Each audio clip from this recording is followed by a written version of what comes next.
Imagine living in a world where there are no cars to drive, no phones to communicate, and no buildings to live or work in. What if there were no clothes to wear or packaged foods to grab on the go? Life would certainly be challenging, wouldn't it?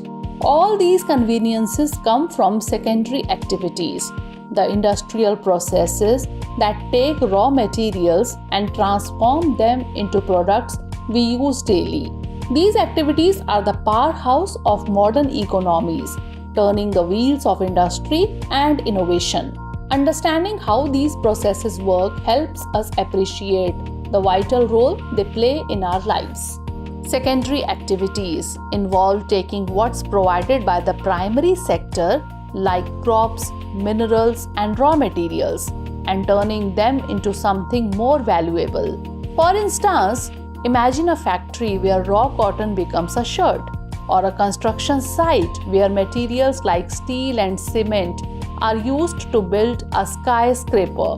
These processes not only add value but also create jobs, fueling our everyday lives with essential products.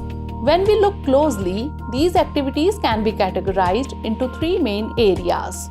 First, manufacturing involves producing goods in large quantities using machinery, ranging from heavy manufacturing like cars and ships to light manufacturing such as electronics and clothing.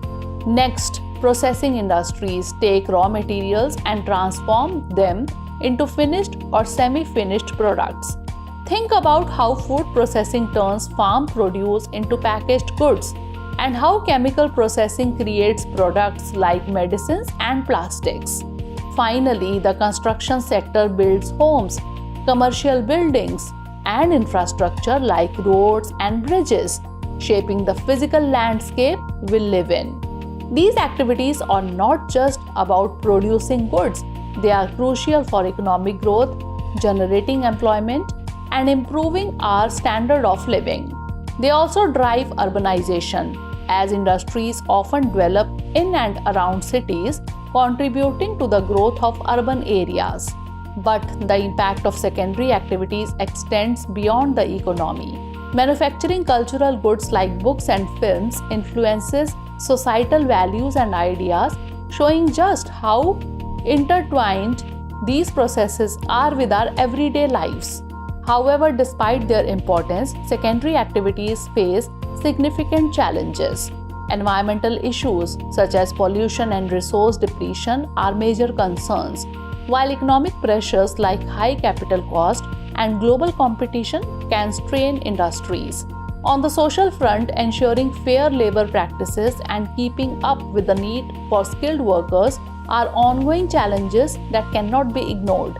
Addressing these issues is essential for the sustainability of these vital activities.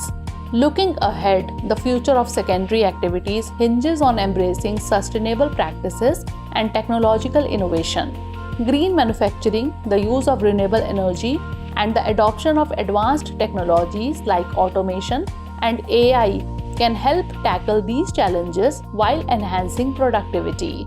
Moreover, government support through policies and programs will be crucial in driving these necessary changes, ensuring that these activities can continue to thrive. In conclusion, secondary activities are the backbone of our industrial world, transforming raw materials into essential products that enhance our quality of life. By embracing sustainability and innovation, we can ensure that these activities continue to play a crucial role in driving economic growth and improving lives worldwide. Isn't it fascinating how these industrial processes shape the world we live in? So now is the time for you to test your knowledge. Which industry is typically classified under the secondary sector? Textile production, real estate management, tourism, or education services? Send the answer of this question in the comment section. Thanks for watching.